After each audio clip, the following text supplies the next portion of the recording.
پھر ایک اور دعا پڑھیے، سبحانک انی قد ظلمت نفسی فاغفر لی فانہ لا یغفر الذنوب الا انت، پاک ہے تو، بے شک میں نے تیری نافرمانی کر کے اپنے نفس پہ ظلم کیا ہے، پس تو مجھے معاف فرما دے، کیونکہ تیرے علاوہ گناہوں کو کوئی نہیں بخش سکتا۔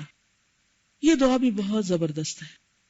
انسان جب اپنے پیاروں سے جدا ہوتا ہے، تنہا ہوتا ہے، سفر میں اکیلا ہوتا ہے، اگر کچھ لوگ ساتھ ہوں بھی تو بھی میجورٹی پیچھے ہی ہوتی ہے، سارا خاندان نہیں، ٹبر نہیں اٹھ کے چل پڑتا۔ اور پھر آپ جب گاڑی کے اندر ہوتے ہیں تو اس وقت آپ کو کچھ نہ کچھ تنہائی میسر آتی ہے، اور پھر آپ سڑک پر ہیں یا ہوا میں ہیں یا سمندر میں ہیں تو ڈر بھی لگ رہا ہوتا ہے۔ اس وقت کیا یاد آتا ہے؟ اپنے گناہ یاد آتے ہیں۔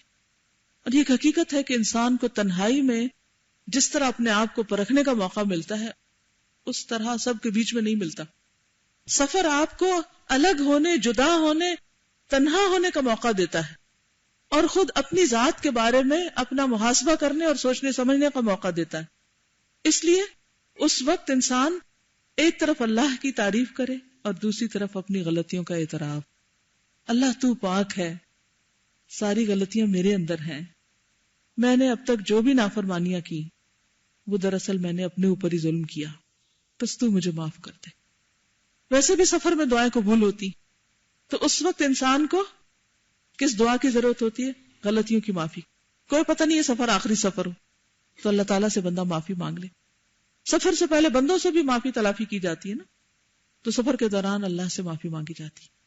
اور معافی مانگنے کے لیے بہترین طریقہ کیا ہے کہ انسان اپنے گناہوں کا اعتراف کرے اور پھر اس بات کی یقین دہانی کرائے کہ اللہ بس تو ہی گناہ معاف کر سکتا ہے، تیرے علاوہ تو کوئی اور معاف کر ہی نہیں سکتا، تو نہیں معاف کرنا ہے، میں تیرے حوالے، تو مجھے معاف کر دے۔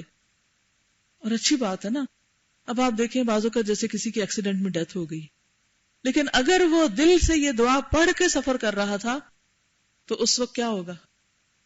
اس مرنے والے کی موت بھی انشاءاللہ اچھی ہوگی، اور پیچھے والوں کے لیے بھی اطمینان ہوگا کہ میرا بچہ یا میرا رشتہ دار جب بھی گاڑی میں بیٹھتا تھا، جب بھی سفر کرتا تھا، دعا پڑھ کے بیٹھتا تھا۔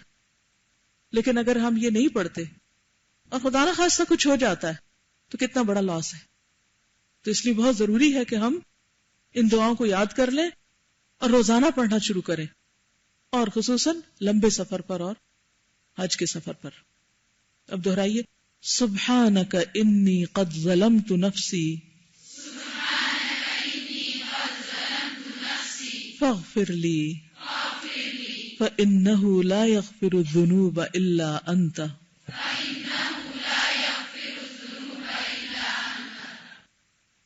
یہ آخری حصہ صرف وہی کہتا ہے جو ڈیسپریٹ ہو کہ اس کے گناہ معاف ہو جائیں۔ کہتا اللہ تعالیٰ اور تو کوئی کر ہی نہیں سکتا، آپ نہیں کرنا ہے، آپ کریں نا۔ آپ کسی کو بھی کوئی کام کہتے ہیں، وہ کہتا ہے اچھا میں کروں گا، اچھا کسی اور سے کہہ دیں، تو آپ کہتے ہیں نہیں آپ ہی کر سکتے ہیں اس کو، آپ نہیں کرنا ہے۔